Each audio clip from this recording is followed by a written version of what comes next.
Olá!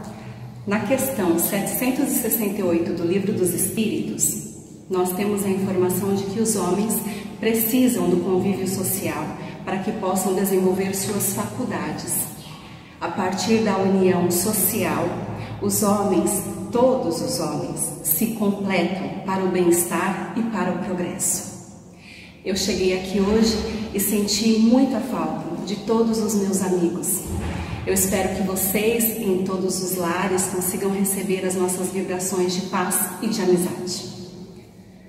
Amado Senhor, que estes meus irmãos recebam em seus lares a paz e a luz que se faz necessária para que possamos trilhar um caminho com serenidade e fé. Que eu possa ser intuída pelo mentor Erasmo Gurgel e ele realize seu trabalho da forma que achar mais conveniente. Graças a Deus, graças a Jesus. A palestra de hoje tem como tema a fé e a caridade. No Evangelho segundo o Espiritismo, capítulo 19, Kardec explica que fé é o sentimento inativo no homem. Este sentimento é colocado no homem em germe e fica em estado latente. O homem deve fazer eclodir e nascer por sua vontade. Jesus nos deu diversos exemplos com seus milagres do que o homem poderia fazer se tivesse fé, que é a vontade de querer e a certeza de que certas coisas podem se cumprir.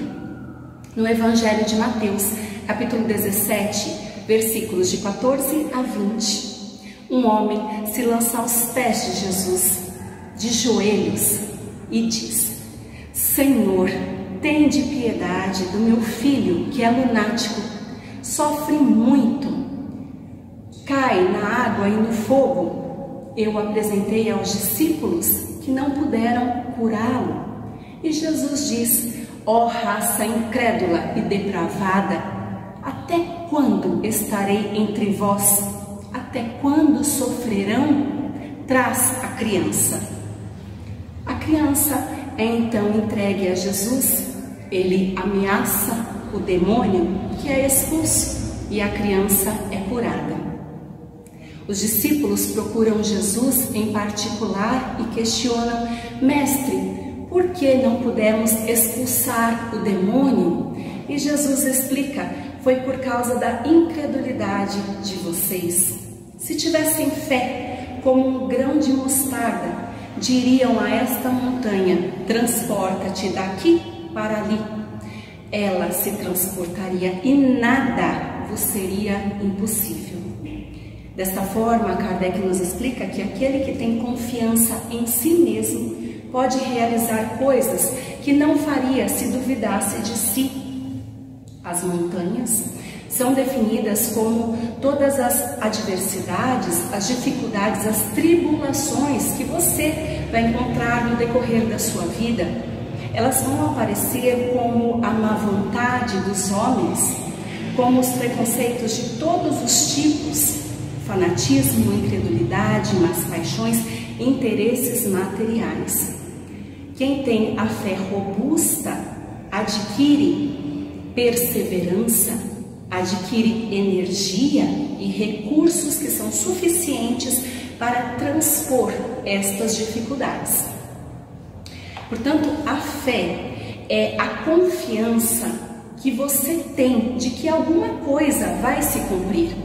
E quem tem esta fé consegue caminhar na vida com certeza, consegue realizar grandes coisas. Kardec explica que quando nós temos fé sincera e verdadeira, nós conseguimos ter calma e paciência. Mas quando a esta fé você alia humildade, você tem a certeza de que tudo vai se cumprir, porque você confia mais em Deus do que em si mesmo. Você crê no poder de Deus. Você sabe que é apenas um instrumento da vontade do Senhor. E desta maneira, você se torna resignado, tem boa vontade e consegue atrair o auxílio dos bons espíritos. Kardec também nos explica sobre as diversas religiões, que todas elas têm seu artigo de fé. Todas as religiões são importantes para aproximar o homem de Deus, cada uma com a sua linguagem específica, apropriada ao grau de desenvolvimento dos homens, mas nós precisamos distinguir a fé da fé cega e da fé raciocinada. A fé cega é aquele que toma o falso pelo verdadeiro, não examina nada, não tem evidências, não tem razão. Ao excesso, produz o fanatismo. Estes fiéis, eles podem ser enganados por falsos cristos e falsos profetas, podem ser explorados em sua fé. E este que explora pode estar fazendo isso para obter interesses pessoais ou mesmo financeiros. O que nós devemos nos lembrar sempre é que nós temos apenas um pastor, que é Jesus amantíssimo, que encaminha todos os homens a Deus. Um Senhor, que é Deus Pai, Criador de tudo que existe, cheio de misericórdia. A fé raciocinada precisa de uma base, que é lógica, evidência, razão. A fé raciocinada não permite dúvidas, não deixa obscuridade. E Kardec diz que sem a luz da razão, a fé se enfraquece. Portanto, com a doutrina espírita, nós conseguimos ter informações sobre tudo o que aconteceu no Evangelho. Todos os prodígios, os milagres, que têm a sua base científica, que nos traz uma lógica. Para crer, é preciso compreender. E desta maneira, o fiel forma a sua base, a sua estrutura e consegue construir a sua casa sobre a rocha. Kardec ainda nos explica sobre o poder da fé, que é quando une um poder especial, uma ação vigorosa com o magnetismo. Então nós pensamos que todos nós, o nosso organismo, o nosso corpo físico, todos nós temos um poder fluídico normal. Pensemos que, aliado a isso, nós temos uma fé ardente e ainda mais podemos ter uma vontade dirigida para o bem. Com essas três coisas, nós podemos operar estranhos fenômenos de cura para nós e de cura para outras pessoas. Isso era traduzido como os prodígios ou os milagres, e que nada mais são do que a consequência de uma lei natural. Portanto, você que está passando por qualquer tipo de problema, saúde física, mental, espiritual, você tem condições, meu irmão, de, com esta certeza absoluta de que tudo pode se realizar, melhorar muito, promover a sua cura, mas também auxiliar perto ou à distância do processo de cura do seu ente querido ou daquela pessoa que você ama. Jesus disse: se não curou, é porque não tinha fé. Nós ainda continuamos utilizando outro trecho do Evangelho, Evangelho de Marcos, capítulo 11, versículos de 12 a 14 e posteriormente de 20 a 23, a parábola da figueira seca. Quando nós temos as instruções de que eles saíram da Betânia e Jesus teve fome. De longe avistou uma figueira e foi ver se encontrava alguma coisa, mas só encontrou folhas, porque não era tempo de figos. E ele diz que jamais alguém coma fruto de ti. No outro dia, passando pelo mesmo local, eles avistaram a figueira, que se tornou seca até as raízes. E Pedro disse: mestre, veja como ficou a figueira que amaldiçoou ela se tornou seca. Jesus diz: tem fé em Deus. Todo aquele que disser a esta montanha: tira-te e lança-te ao mar, sem hesitar no seu coração, mas crendo firmemente que acontecerá, ele verá acontecer assim. Kardec nos explica que a figueira seca é símbolo das pessoas que têm a aparência do bem, mas não produzem nada de bom. Poderiam ser úteis, mas não são. Ele ainda traz alguns exemplos, falando dos oradores que têm palavras que agradam aos ouvidos, mas não têm nada substancial ao coração. Depois que nós ouvimos, nós dizemos: qual o proveito tiro disso? Ainda fala sobre as doutrinas que não têm base sólida, deveriam produzir o bem à humanidade, mas não acrescentam nada para o progresso dos homens. Ainda fala sobre os médiuns. Os médiuns, que são os intérpretes dos espíritos e deveriam auxiliar com o organismo material que lhes falta para transmitirem as suas instruções. Os médiuns, que no momento de renovação social como este que ocorre conosco, deveriam ter uma missão de participar doando o alimento espiritual. Nos lembremos que os médiuns estão por toda parte, em todas as classes sociais, idades, sexos, desenvolvimentos de intelectualidade. Todos os médiuns que devem participar deste processo de renovação, doando o alimento espiritual. São muitos, porque o alimento deve ser abundante. E eles devem dizer que todos são chamados ao trabalho edificante.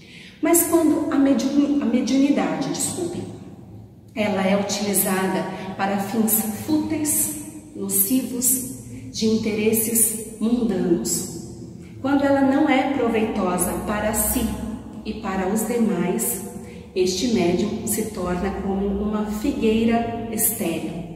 E Jesus condena a esterilidade, porque todos nós podemos ser úteis. O que falta é a verdadeira fé. A fé, para ser proveitosa, deve ser ativa. A fé é a mãe de todas as virtudes que encaminham o homem a Deus. A esperança e a caridade, elas são consequência da fé. E a caridade são os frutos que a figueira deveria produzir. Pensemos, meus irmãos, que quando nós estamos prontos para servir, Deus, que é tão misericordioso, coloca ao nosso alcance as tarefas que são necessárias, que vão nos auxiliar no nosso processo de aprimoramento e também auxiliar as pessoas que necessitam de nós. A caridade que nos desenvolve, ela pode ser realizada de várias maneiras. Você doa o que tem. Caridade moral, que pode ser intelectual e espiritual. Lembremos que nestes últimos dias os estudantes estavam todos em casa, necessitando de auxílio para as funções matemáticas, para a elaboração de textos, e você que já passou por isso pode auxiliá-los. Também você que está sempre estudando o Evangelho, ouvindo pessoas nobres que esclarecem, você pode levar a propagação do Evangelho, auxiliando com esperança, com boa vontade e produzindo outros trabalhadores do bem. Caridade material, que é quando você tira do seu armário alguma coisa que para você é supérfluo, mas na casa do vizinho vai ser o necessário, o primordial para a subsistência dele e dos seus familiares. Portanto, existem inúmeras situações onde você pode atuar neste momento e em todos os outros. É desta forma que Kardec diz que, a partir da fé, o homem recebe a inspiração de Deus para realizar atos no bem. Por isso, a fé é a base da nossa regeneração. O homem de bem, que pretende atuar com nobres e belos exemplos, ele deve cumprir milagres de fé que estão relacionados à caridade, ao devotamento e à abnegação. Todos nós podemos participar, se de diversas formas nós estivermos observando as outras pessoas e percebermos o que necessitam. Consequentemente, eu vou eliminando de mim egoísmo e vaidade. Todos melhoram, todos se enobrecem. Para finalizar, no livro Palavras de Vida Eterna, Emmanuel traz um importante trecho do Evangelho de Lucas, capítulo 9, versículo 23. Quem quiser vir após mim, negue a si mesmo, tome a sua cruz e me siga. E é desta forma que nós trazemos a reflexão de hoje. Siga-me, pede Jesus. Você está pronto para segui-lo? Jesus conhece cada um de nós, assim como nosso Pai amado sabe de tudo o que nós temos no coração. Ele sabe dos nossos defeitos, das nossas inclinações boas ou más, das nossas cicatrizes morais. Jesus sabe de tudo isso, mas ele diz: negue a si mesmo, deixe tudo isso de lado para que você possa seguir por um caminho edificante. Tome a sua cruz, suas tribulações, as suas dificuldades, toda a sua adversidade, seus problemas financeiros, suas questões particulares. Leve tudo isso com você e desta maneira trabalhe ao lado de Jesus, que não descansou um só dia, sempre realizou o seu trabalho de pregação e de cura. Será que você está pronto para trabalhar ao lado do Mestre Jesus? Eu espero que sim. Espero que todos nós estejamos unidos, que eu possa te encontrar em breve e que nós estejamos todos radiantes, certos do trabalho que nos espera, trabalho que já começou, que todos os dias pode ser realizado através de um telefonema, de uma oração. Você pode ser ativo no trabalho edificante. Eu sou imensamente agradecida pelo trabalho em questão, por todas as pessoas que estão aqui trabalhando junto conosco, para que vocês possam ter este trabalho nos seus lares. Vou finalizar com uma prece. Amado Senhor, nós somos muito gratos por tudo que temos, pela fase em questão, que nos força a pensarmos com seriedade nas outras pessoas, deixando de lado o ego, o eu. Que possamos ter discernimento, paz, serenidade, esperança e ânimo para o trabalho com Jesus. Eu agradeço ao amigo Erasmo por tudo o que nós recebemos aqui. Graças a Deus, graças a Jesus. Obrigada.